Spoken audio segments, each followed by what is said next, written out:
Hi everyone, welcome to my channel. So இந்த வீடியோவில் பார்த்தீங்க அப்படின்னா 11th standard Tamil half yearly எக்ஸாமுக்கான வெரி இம்பார்ட்டன்ட் கொஸ்டின்ஸ் தான் பார்க்க போகிறோம். 11ஆம் வகுப்பு தமிழ் அரையாண்டு தேர்விற்கான மிக முக்கியமான கொஸ்டின்ஸ் பாருங்கள். கல்வி மினி நம்ம சேனலுக்காக நம்ம ரெடி பண்ணது தான் இந்த வருஷம் 11th ஸ்டூடெண்ட்ஸுக்காக ரெடி பண்ண ஒரு தமிழ் கைடு. இந்த கைடில் பார்த்தீங்க அப்படின்னா வெறும் இம்பார்ட்டன்ட் கொஸ்டின்ஸ் மட்டும் தான் நாங்கள் கொடுத்துருந்தோம் அதுக்கான ஆன்சரு. ஸோ அதை தான் இந்த வீடியோவில் நான் உங்ககிட்ட சொல்ல போகிறேன். ஹாஃப் இயர்லி எக்ஸாமுக்கும் பப்ளிக் எக்ஸாமுக்குமே இதே தான் இம்பார்ட்டன்ட். ஸோ அதனால் படிக்கிறத இப்போ ஒரு தடவை நல்லா படிச்சிட்டிங்க அப்படின்னா பப்ளிக் எக்ஸாம் டயத்தில் நீங்கள் தமிழை வந்து ஒரு ஒன்ஸ் பார்த்தாவே போதும், நீங்கள் ஈஸியாக நல்லா மார்க் எடுக்க முடியும். 90க்கு 80க்கு மேலே மற்ற சப்ஜெக்ட் நல்லா படிக்கலாம். ஸோ அதனால் வந்து தமிழுக்கு இப்போ படிக்கிறத தெளிவாக படிச்சுக்கோங்க. அரையாண்டு தேர்வுக்கு வாங்க என்னென்ன கொஸ்டின் பார்க்கலாம். உரைநடையில் உள்ள முக்கியமான குருவினாக்கள் என்னென்னு பார்க்கலாம். பேச்சு மொழி எழுத்து மொழியை காட்டிலும் உணர்ச்சி வெளிப்பாடு சக்தி மிக்கது ஏன் ரொம்ப முக்கியமானது. தமிழ்நாட்டின் மாநில மரம் சிறுகுறிப்பு வரைக ரொம்ப முக்கியமான ஒரு கொஸ்டின். கோட்டை என்னும் சொல் திராவிட மொழிகளில் எவ்வாறு எடுத்தாளப்பட்டுள்ளது ரொம்ப முக்கியமான ஒரு கொஸ்டின் இதுவும். ஸோ அடுத்தது ஊவேசா அவர்கள் பயின்ற கல்வி முறை குறித்து குறிப்பு வரைக ரொம்ப முக்கியமான கொஸ்டின். ஸோ நான் இந்த வீடியோவில் சொல்கிற எல்லா கொஸ்டினுமே பார்த்தீங்க அப்படின்னா மோஸ்ட் இம்பார்ட்டன்ட் கொஸ்டின், ரிப்பீட்டடாக எக்ஸாமில் கேட்குற கொஸ்டின் தான் நான் உங்ககிட்ட சொல்கிறேன். ஸோ அதனால் இதில் எல்லாத்தையும் நல்லா படிச்சிருங்க. அண்ட் இது வரைக்கும் நம்ம சேனலை சப்ஸ்கிரைப் பண்ணாமல் பார்த்துக்கிட்டு இருக்கீங்க அப்படின்னா சப்ஸ்கிரைப் பண்ணுங்கள். அப்போ தான் மற்ற சப்ஜெக்ட்டுக்கு போகிற வீடியோஸ் எல்லாம் நீங்கள் மிஸ் பண்ணாமல் பார்க்க முடியும். ஸோ மறக்காமல் சேனலை வந்து சப்ஸ்கிரைப் பண்ணி வச்சுக்கோங்க. வாட்ஸ்அப் குரூப் நமக்குன்னு ஒரு வாட்ஸ்அப் சேனல் இருக்குது, லிங்க் டிஸ்கிரிப்ஷனில் கொடுக்குறேன், ஜாயின் பண்ணிக்கோங்க. ஸோ அதில் பார்த்திங்க அப்படின்னா இதுக்கான PDF, வேறு டிஸ்ட்ரிக்டில் நடக்கிற மாடல் கொஸ்டின் பேப்பர், பப்ளிக் எக்ஸாமுக்கான ஸ்டடி மெட்டீரியல்ஸ் எல்லாமே நான் வாட்ஸ்அப் குரூப்பில் போஸ்ட் பண்ணுவேன். ஸோ மறக்காமல் வாட்ஸ்அப் குரூப்பில் வந்து ஜாயின் பண்ணுங்கள். டிஸ்கிரிப்ஷனில் லிங்க் வச்சுருக்கேன், மறக்காமல் ஜாயின் பண்ணிடுங்க. அண்ட் இந்த வீடியோக்கு ஒரு லைக் பண்ணிடுங்க. வாங்க வீடியோக்குள்ளே போகலாம், தொடர்ந்து கொஸ்டின்ஸ்லாம் பார்க்கலாம். ஓகேங்களா? ஸோ அடுத்தது பார்த்திங்க அப்படின்னா ஆனந்தரங்கரின் வர்ணனை திறனுக்கு ஒரு எடுத்துக்காட்டு தருங்க. ஸோ ரொம்ப முக்கியமான ஒரு கொஸ்டின். அடுத்து இந்திய கட்டடக்கலையின் 3 வகைகள் யாவை ரொம்ப முக்கியமானது. நாளிக்கல் திணிக்கும் மருந்து போல் என்னும் உவமையை ஜீவானந்தன் பேச்சுடன் ஒப்பிடுக. நாட்டுப்புறத்திலும் பட்டணத்திலும் சிறந்து விளங்குவதாக தாகூர் இவற்றை குறிப்பிடுகிறார். மொத்தம் வந்து உரைநடையில் குருவினாவை பொறுத்தளவில் இந்த 8 குருவினா மட்டும்தான். இதை தாண்டி வேறு குருவினா கேட்கவே மாட்டாங்க. ஸோ தைரியமாக நீங்கள் இந்த 8 குருவினாவை படிக்கலாம். ஸோ அடுத்து செய்யுள் உள்ள முக்கியமான குருவினாக்கள். பாயிரம் பற்றி நீங்கள் அறியும் கருத்து யாது அல்லது பாயிரம் என்றால் என்ன அப்படிங்கிற மாதிரியும் சம்டைம்ஸ் கேட்பாங்க, பார்த்துக்கோங்க. அடுத்து ஏதிலியா குருவிகள் எங்கோ போயின தொடரின் பொருள் யாது இல்லாட்டி தொடர் உணர்த்தும் பொருள் யாது அப்படின்னு கேட்பாங்க, பார்த்துக்கோங்க. அடுத்தது பார்த்தீங்க அப்படின்னா காற்றின் தீராத பக்கங்களில் எதனை எழுதி சென்றது வெரி இம்பார்ட்டண்ட்டான ஒரு கொஸ்டின். அடுத்து அலர்ந்து பகுபத உறுப்பிலக்கணம் தருக ரொம்ப முக்கியமான ஒரு கொஸ்டின். காபாடி சிந்து என்பது யாது ரொம்ப முக்கியமான ஒரு கொஸ்டின். குறுந்தொகை குறித்து நீங்கள் அறியும் செய்தி யாது. அடுத்தது பார்த்தீங்க அப்படின்னா தமிழ் அழகு இது ரொம்ப முக்கியமான ஒரு கொஸ்டின். தமிழ் அழகினால் புகழ் பலி ஆகியவற்றை எவ்வாறு ஏற்றதாக புறநானூறு கூறுகிறது. தமிழர்கள் வந்து புகழ்பலி எவ்வாறு ஏற்றதாக புறநானூறு கூறுகிறது ரொம்ப முக்கியமான ஒரு கொஸ்டின். அடுத்தது பார்த்துக்கோங்க. ஸோ அடுத்தது பார்த்துட்டிங்க அப்படின்னா எதற்கு முன் நல்ல செயல்களை விரைந்து செய்ய வேண்டும் என்று குறள் கூறிய திருக்குறள் கொஸ்டின். அடுத்து சீர்தூக்கி ஆராய வேண்டிய ஆற்றல்கள் யாவை இதெல்லாம் பார்த்துக்கோங்க. மருந்து எது மருந்து மரமாக இருப்பவர் யார் ரொம்ப முக்கியமான ஒரு கொஸ்டின் இது. அடுத்து மதீனா நகரம் ஒரு மாளிகை நகரம் என்னும் கூற்றினை உறுதிப்படுத்துக ரொம்ப முக்கியமான ஒரு கொஸ்டின். நெருங்கின இறங்கி பகுவது உறுப்பிலக்கணம் பொறுத்தளவு நீங்கள் வந்து அது உறுப்பிலக்கணம் எப்படி கண்டுபிடிக்குன்னு தெரிஞ்சாவே போதும், நீங்கள் எது கொடுத்தாலும் அட்டன் பண்ணிடலாம், பார்த்துக்கோங்க. ஸோ அடுத்தது பார்த்திங்க அப்படின்னா சிங்கி பெற்ற பரிசு பொருட்களாக குற்றால குறவஞ்சி கூறுவனை அவை ரொம்ப முக்கியமான கொஸ்டின். அடுத்து உழைப்பாளர்களின் தோல் வலிமையால் விளைந்தனை அவை. அடுத்தது அலைக்கடல் புதுக்கியவர் இலக்கண குறிப்பு தருக. செந்துரை பாடான்பாட்டு துறை விளக்கம் தருக. கற்றேன் என்பாய் கற்றாயா என்று அப்துல் ரஹ்மான் யாரிடம் எதற்காக கேட்கிறார். அடுத்து ஒழுக்கமும் பொறையும் உனைப்போல் யார் உலை வழிகள் எதனை குறிப்பிடுகிறது. இந்த 18 குருவினா செய்யுள் வந்து ரொம்ப முக்கியமானது. இதை தாண்டி வேறு கொஸ்டின் கேட்கவே மாட்டாங்க. ஸோ அதனால் இந்த 18 பார்த்துக்கோங்க. அடுத்து உரைநடையில் முக்கியமான சிறுவினா என்னுயிர் தமிழ் என்பேன் என்னும் தலைப்பில் நீவிர் கொண்டுள்ள மொழி பற்றினை எழுதுக ரொம்ப முக்கியமான ஒரு சிறுவினா. வேதி கலப்பில்லாத பூச்சிக்கொல்லி நடைமுறைக்கு சாத்தியமானும் கருத்தை எழுதுக ரொம்ப முக்கியமானது. மலை மனித வாழ்வில் சிறப்பிடம் பெற்றுள்ளது என்பதை எடுத்துக்காட்டுகளுடன் விவரிக்க.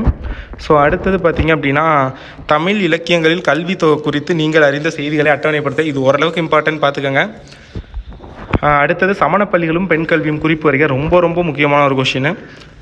ஸோ அடுத்தது ஆனந்தரங்கர் ஒரு வரலாற்று ஆசிரியர் என்பதை நும் பாடப்பகுதி வழி எடுத்துரைக்க ரொம்ப முக்கியமான ஒரு கொஸ்டின். ஃப்ரெஷ்கோ ஓவியங்கள் கற்றலி கோவில்கள் குறித்து நீங்கள் அறிவனவை இதுவும் ரொம்ப முக்கியமான ஒரு கொஸ்டின். ஸோ அடுத்தது பார்த்திங்க அப்படின்னா ஜீவாவின் பேச்சு நடை குறித்து சுந்தர ராமசாமி கூறுவன யாவை மிக முக்கியமான ஒரு கொஸ்டின். மொத்தமே எத்தனை கொஸ்டின் சொல்லியிருக்கேன். தாமசிகம் என்றால் அது ஒன்று சேர்த்து ஒரு 9 சிறுவினா தான் சொல்லியிருக்கேன். இந்த 9 சிறுவினாவை மட்டும் உரைநடையில் பார்த்துக்கோங்க. செய்யுளை பொறுத்தளவில் சூழ்விவரத்தினம் பாடத்தான் வேண்டும் என்று எவற்றை குறிப்பிடுகிறார். நூல் ஒன்றில் முகவரியில் இடம்பெறுவர் வேண்டும் அன்னூர் எவற்றை குறிப்பிடுகிறது அல்லது பாயிரத்திற்குரிய 7 பெயர்கள் யாவை அப்படிங்கிற மாதிரி கேட்பாங்க, அதை பார்த்துக்கோங்க. சலசவாயில் சங்கையில் பாடும் இடம் சுட்டி விளக்கம் தருக, பார்த்துக்கோங்க. அடுத்தது பார்த்திங்க அப்படின்னா தமிழ் பண்பாட்டின் அடையாளம் காவடி சிந்து என்பதை விளக்குக ரொம்ப முக்கியமான ஒரு கொஸ்டின். புறநானூற்று பாடலில் கருத்திற்கு இணையான குரட்பாக்களை குறிப்பிடுக ரொம்ப ரொம்ப முக்கியமானது. தீயினால் சுட்டப்புண் உள்ளாரும் மாறாதே நாவினால் சுட்டவடி குரட்பாவில் பயின்று வந்துள்ள அணி பார்த்துங்க வேற்றுமை அணி. சம்டைம்ஸ் வந்து வேற்றுமை அணி எழுதுக, வேற்றுமை அணி கூறி அதை விளக்குக அப்படிங்கிற மாதிரியும் கேட்பாங்க. ஸோ அதை பார்த்துக்கோங்க. அடுத்தது பார்த்திங்க அப்படின்னா இந்த இது ஏவல் மறுக்கும் சிறுவிளையாட்டு இடம் சுற்றி பொருள் விளக்கம் தருக, இது வந்து பார்த்துக்கோங்க. ஸோ அடுத்தது பார்த்திங்க அப்படின்னா கலைவாளர் மறைய கருது எண்ணியது யாது, இது அந்தளவுக்கு இம்பார்ட்டன் இல்லை. ஸோ அதை விட்டுருங்க. தமிழக பெண்கள் பாடிக்கொண்டே விளையாடும் போது வெளிப்படுத்தும் மேன்மையான கருத்துக்களை திருச்சாளர் உணர்த்தனை அவை, இது பார்த்துக்கோங்க, ஓரளவுக்கு இம்பார்ட்டண்டான கொஷின். ஸோ அடுத்தது உயர்தமிழ் உயிரென்று பொருள், இது இடம் சுற்றி பொருள்கள் ரொம்ப ரொம்ப முக்கியமானது. சேர்நாடு செல்வ வழக்கம் மிக்கது என்ற கூற்றிற்கான காரணங்களை குறிப்பிடுக, ரொம்ப ரொம்ப முக்கியமான ஒரு கொஷின்.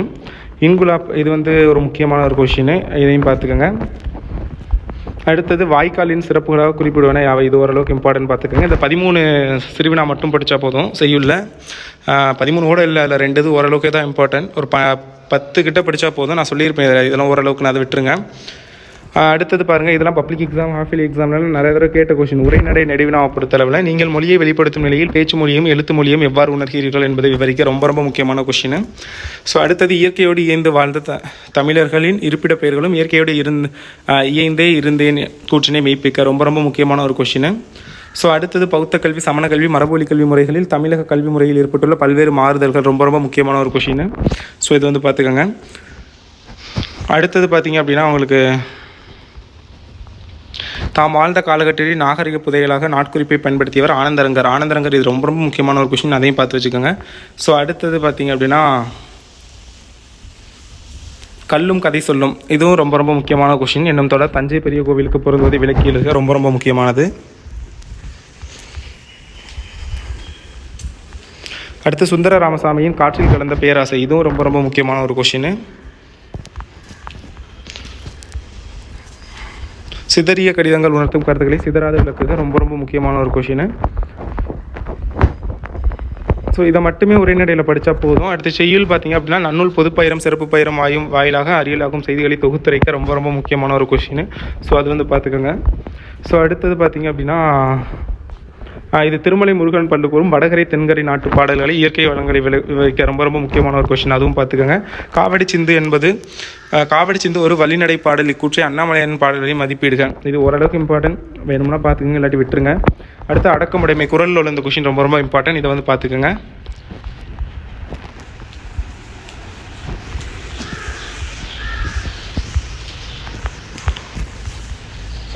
ஸோ அடுத்தது வந்து மதீனா நகரம் ஒரு வளமான நகரம் என உமர் புலவர் வர்ணிக்கும் செய்திகளை தொகுத்துரைக்க, ரொம்ப ரொம்ப முக்கியமான கொஷின். ஸோ அது வந்து பார்த்துக்கோங்க.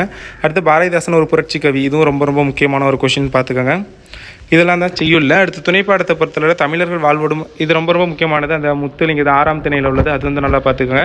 அடுத்து ஜெயகாந்தன் அந்த யானை டாக்டர், அது வந்து நல்லா பார்த்துங்க, ரொம்ப ரொம்ப இம்பார்ட்டண்டான ஒரு கொஷின், யானை டாக்டர் கதை. ஸோ அது வந்து பார்த்துக்கோங்க, ரொம்ப ரொம்ப முக்கியமானது. ஸோ அடுத்து வாடிவாசல் கதை, இது 3மே போதும். இதை தவிர நீங்கள் படிக்கணும் அப்படின்னா, இதை தவிர தேவையில்லை, பட்டு பார்க்குறோம் அப்படின்னா நீங்கள் வந்து பார்த்துக்கலாம். இதெல்லாம் ரொம்ப ரொம்ப இம்பார்ட்டன்டான கொஷின். ஸோ பார்த்துங்க. அடுத்து பாரதியின் இதழாளர் முகம் குறித்து, இது நீங்கள் பார்க்குறோம்னா பார்த்துக்கலாம், இல்லாட்டி விட்டுலாம். அந்த 3 வெரி வெரி இம்பார்ட்டன்ட். ஸோ அதை பார்த்தாவே கண்டிப்பாக உனக்கு கேட்டுருவாங்க. ஸோ கண்டிப்பாக இந்த வீடியோ உங்களுக்கு பிடிச்சிருக்கும். மறக்காமல் இந்த வீடியோ லைக் பண்ணுங்கள், ஷேர் பண்ணுங்கள், சப்ஸ்கிரைப் பண்ணுங்கள். தேங்க்யூ.